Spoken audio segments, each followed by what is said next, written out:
Hello aspirants, welcome to my channel Mohammad Aamir UGC JRF. मेरा नाम मोहम्मद आमिर है और मैंने जेआरएफ क्लियर किया दिसंबर 2024 वाले एग्जाम में विद 99.872% इस चैनल की बात करें तो इस चैनल पर हम टू द पॉइंट लेक्चर्स देख रहे हैं जो कि प्रॉपरली एग्जाम ओरिएंटेड है। क्योंकि उसको बहुत अच्छे से एनालाइज करने के बाद मैंने कुछ नोट्स बनाए थे। उन नोट्स को पढ़ के मैंने जो एग्जाम दिए थे थोड़ी बहुत चीज़ें ऐड ऑन करके उन नोट्स से मैं लेक्चर्स डिलीवर कर रहा हूँ जो प्योरली एग्जाम ओरिएंटेड है।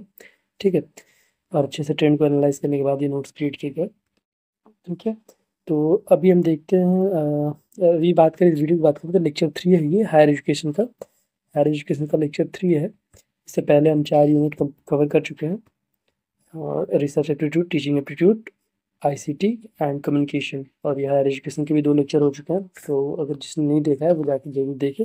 और लेक्चर 3 देखते हैं। तो लेक्चर 3 में हम लोग बेसिकली देखेंगे रेगुलेटरी फ्रेमवर्क्स क्या क्या है इंडियन एजुकेशन सिस्टम में। इससे पहले हम ब्रिटिश एजुकेशन, बुद्धिस्ट एजुकेशन और एंशिएंट एजुकेशन सब देख चुके हैं। अभी फ़िलहाल जो है वो रेगुलेटरी फ्रेमवर्क क्या है इंडियन एजुकेशन में। ठीक है, तो सबसे पहले आते हैं पॉलिसी मेकिंग बॉडीज़, यानी जो बॉडीज़ पॉलिसीज़ बनाती हैं वो हो गई। तो सबसे पहले आता है मिनिस्ट्री ऑफ एजुकेशन। ठीक है, वो गवर्नमेंट ऑफ इंडिया के अंडर में आता है। पहले जो था मिनिस्ट्री ऑफ एजुकेशन को बोला जाता था ministry of human resource development. ठीक है, 1985 में स्टार्ट किया गया था, बना था ये, और एक अलग मिनिस्ट्री बनाई गई थी ministry of human resource development, जो कि जुलाई 2020 में वापस चेंज कर दिया गया और उसका नाम रख दिया गया मिनिस्ट्री ऑफ एजुकेशन। ठीक है, तो उसके बाद ministry of education is responsible for implementing the national policies on education and overseeing schools and higher education. तो बेसिकली ये नेशनल पॉलिसी जो है एजुकेशन पे आती है, उसको इम्प्लीमेंट करती है और स्कूल और हायर एजुकेशन को देखती है। ठीक है, कुछ स्कीम जो है जैसे राष्ट्रीय माध्यमिक शिक्षा अभियान RMSA, समग्र शिक्षा और नेशनल एजुकेशन पॉलिसी 2020, ये सारी स्कीम्स हैं जो ये इम्प्लीमेंट मॉनिटर वगैरह करती है मिनिस्ट्री ऑफ एजुकेशन। उसके बाद आता है इंटर यूनिवर्सिटी बोर्ड। ठीक है, नो नाउ नोन एज, पहले पहले इंटर यूनिवर्सिटी बोर्ड बोला जाता था, अब इसको एसोसिएशन ऑफ इंडियन यूनिवर्सिटीज़ बोलते हैं। ठीक है, ये 1950 में आया था ताकि यूनिवर्सिटी के कोऑपरेशन को एजुकेशन कल्चर में प्रमोट किया जा सके। तो जहाँ भी यूनिवर्सिटी की बात है तो वो अबाउट यूनिवर्सिटी एजुकेशन के बारे में ही है। और positive cheese he cooperation, education, quality of education, research, ये सारी चीज़ें उनको इम्प्रूव करने के लिए होता है।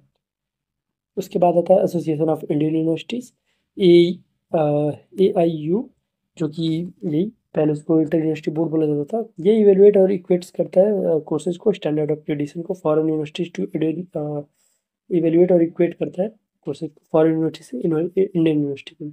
ठीक है, दिल्ली बेस्ड है। ठीक है, और एक नोडल एजेंसी के रूप में काम करता है इक्वेलेंस एंड रिकॉग्निशन के रूप में। ठीक है, उसके बाद आता है central advisory board of education, CABE। ये इस्टेब्लिश हुआ था 1920 में, उसके बाद फिर इसको डिसॉल्व कर दिया गया, फिर 1935 में फिर से रिकन्स्टिट्यूट हुआ। ये एक एपेक्स बॉडी है जो कि एडवाइस करता है सेंट्रल एंड स्टेट गवर्नमेंट को, ताकि एजुकेशन पॉलिसी और प्रोग्राम्स को लुक आउट कर सके। ठीक है, सेंट्रल और स्टेट दोनों को, गवर्नमेंट को। उसके बाद पॉलिसी मेकिंग बॉडीज़ के बाद रेगुलेटरी बॉडीज़ की बात करो, सबसे पहले ही आएगा UGC, यूनिवर्सिटी ग्रांट कमीशन, की स्टैचुटरी बॉडी है अंडर UGC एक्ट 1956। ठीक है, ये बेस्ड है ऑन राधाकृष्णन कमीशन, 1948 में आया था। सर्वपल्ली राधाकृष्णन कमीशन एक कमेटी थी, उन लोगों ने एक रिपोर्ट पेश की थी, उसके बाद वो 1948 में, उसके बाद UGC को कंस्टिट्यूट किया गया उसी के रिकमेंडेशन पे। और इनके फंक्शंस होते हैं कोऑर्डिनेट करना, डिटर्मिनेट एंड मेंटेनेंस, ये सारी चीज़ें आई हुई हैं क्वेश्चन कि क्या फंक्शंस हैं।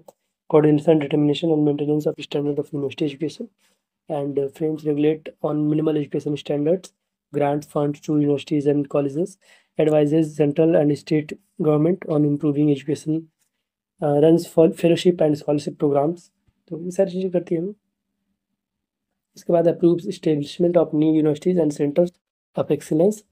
उसके बाद all India council for technical education, AICTE है, जो कि 1945 में इस्टेब्लिश हुई थी। ये भी एक एपेक्स बॉडी है टेक्निकल एजुकेशन में। UGC क्या है, वो टेक्निकल एजुकेशन को लेकर नहीं है, but AICTE, all India council for technical education, वो टेक्निकल एजुकेशन को ये कवर करता है। ये क्वेश्चन आया हुआ था, ये कवर करता है technology, architecture, town planning, management, pharmacy, applied arts, hotel management, catering technology. एक डायरेक्ट क्वेश्चन आया हुआ था।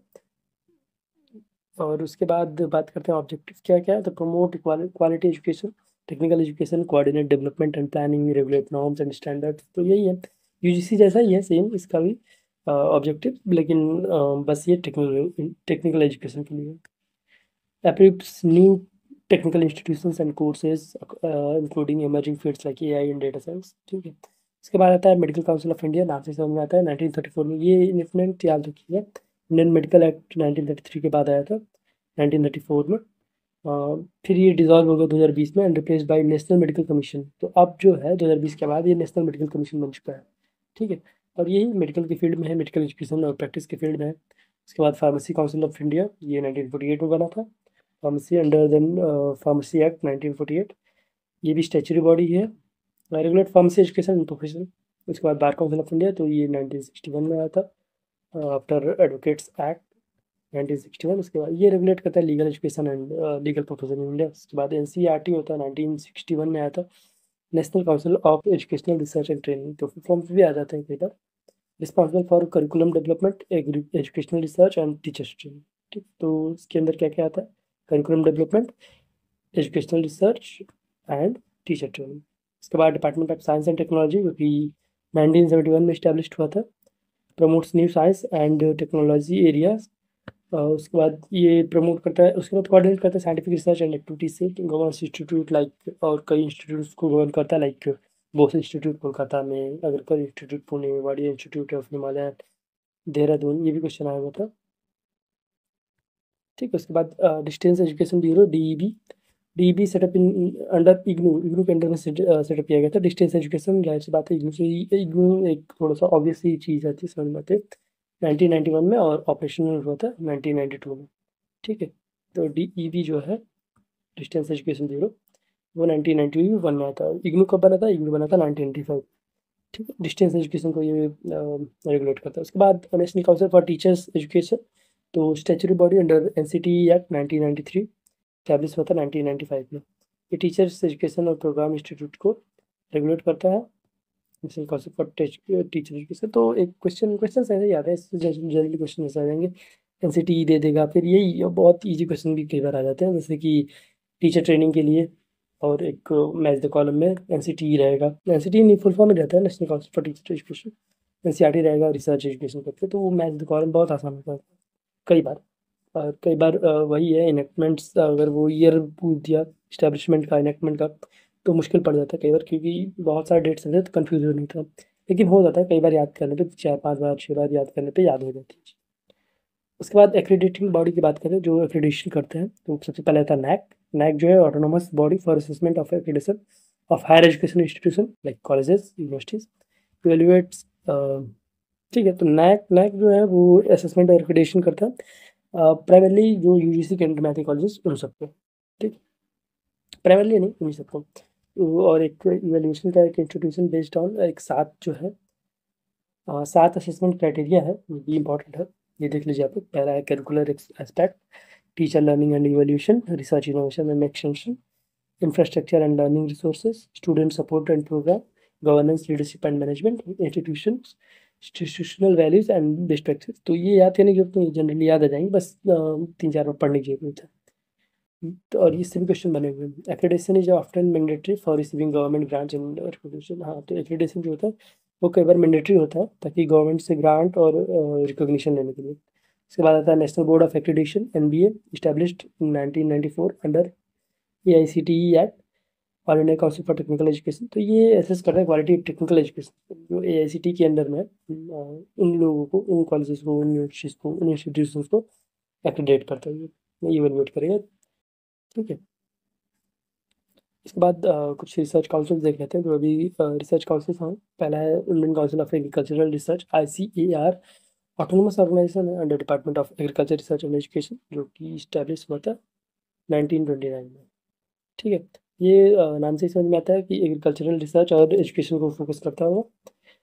इसके बाद बात करते हैं हम, नेक्स्ट है council for CSIR, council for scientific and industrial research, establish in 1952। तो one of the largest research organisation promoting scientific and industrial research with 38 national level labs. तो ये है CSIR है, CSIR का नेट भी होता है, इसमें साइंस के स्टूडेंट जाते हैं, तो वो उनको जो रिसर्च करना होता है वो इसके अंडर में करते हैं। ठीक है, उसके बाद आता है Indian council of medical research, ये 1911 में ही आ गया था। और इसको and Indian research fund organisation, इसको रीनेम किया गया 1949 में। ठीक है, तो ये बायोमेडिकल रिसर्च से रिलेटेड है। ये आया था 1911 में, 1949 में रीनेम कर दिया गया था। तो इसमें मेनली है, बस नाम से ही समझ में आता है कि इसका रेगुलेशन किस चीज़ को लेकर है। बस ये है कि डेट्स याद रखनी है, ईयर ऑफ एनेक्टमेंट, इस्टेब्लिशमेंट याद रखना है। उसके बाद Indian council of social science research 1969 में, to promote social science research. ठीक है।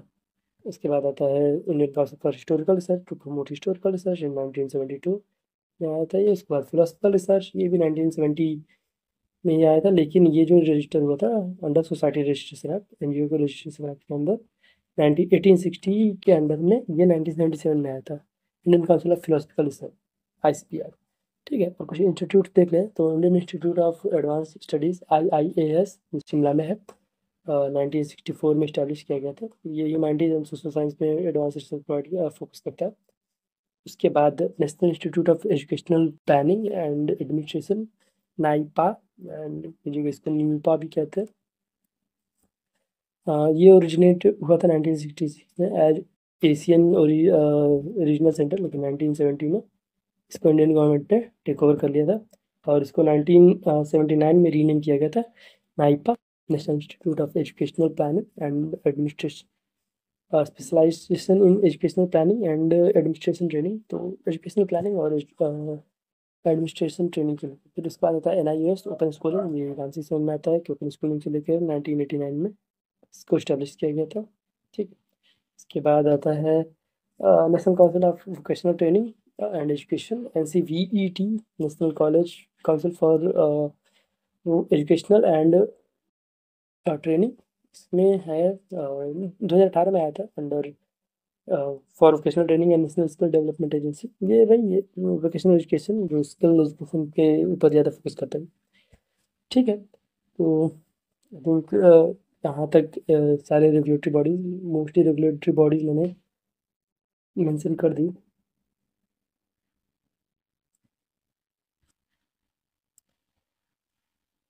ठीक है, अगर उसके बाद अगर हम जल्दी से एक रिकैप कर ले तो मिनिस्ट्री ऑफ एजुकेशन 1985 में बना था, ministry of human resource development में 2020 में आया था। डेट को एक बार हम लोग देख लेते हैं।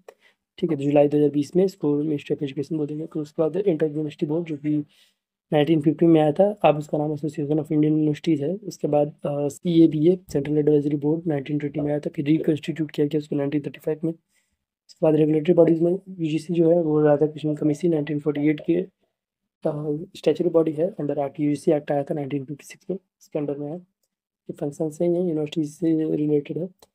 और उसके बाद AICTE 1925 में, ये टेक्निकल एजुकेशन में सेम UGC से ही है, लेकिन बस ये टेक्निकल एजुकेशन इसके अंडर में आ जाएगा engineering, technology, architecture, town planning, management, pharmacy, applied arts and craft, hotel management, catering technology, ये सारी चीज़ इसमें आ जाएंगी। उसके बाद मेडिकल काउंसिल ऑफ इंडिया 1934 में आया था, and pharmacy council of India 1948, bar council of India advocates act 1961, NCERT 1961, department of science and technology 1971। इसके अंडर में आता है Bose institute Kolkata, Agarkar institute Pune, Wadia institute of Himalayan geology Dehradun. उसके बाद डिस्टेंस एजुकेशन बोर्ड 1991 में अंडर IGNOU। एंड उसके बाद national council for teacher education 1993 में इस्टेब्लिश हुआ था, और 1995 में इस्टेब्लिश हुआ था, और 1993 में एक्ट आया था। बाद एक्रेडिटेशन बॉडी में NAAC आता है, NAAC के साथ जो असेसमेंट क्राइटेरिया है। उसके बाद NBA आता है, NBA 1994 में आया था, अंडर AICTE एक्ट के अंदर में आया था। ठीक है, उसके बाद रिसर्च काउंसिल की बात करें तो ICAR है, एग्रीकल्चर रिसर्च, 16 जुलाई 1929 में आया था। उसके बाद आता है CSIR 1942 में, scientific research and industrial research के बाद ICMR 1911 में रीनेम किया गया था 1949 में। उसके बाद ICSSR Indian council of social science research 1969 में। फिर उसके बाद Indian council of historical research जो है वो 1972 में। उसके बाद ICPR फिलोसफिकल रिसर्च 1977 में अंडर सोसाइटी रजिस्ट्रेशन एक्ट ये हुआ था। उसके बाद Indian institute of advance studies IIAS 1964 में। बाद नीपा नीपा 1966 में यूनेस्को एशियन रीजनल सेंटर के रूप में आया था, और ये टेकन ओवर किया गया था by government of India in 1970। उसके बाद NIOS 1989 में आया था, उसके बाद NCVT 2018 की है recent, NCVT for skill education and vocational training के लिए।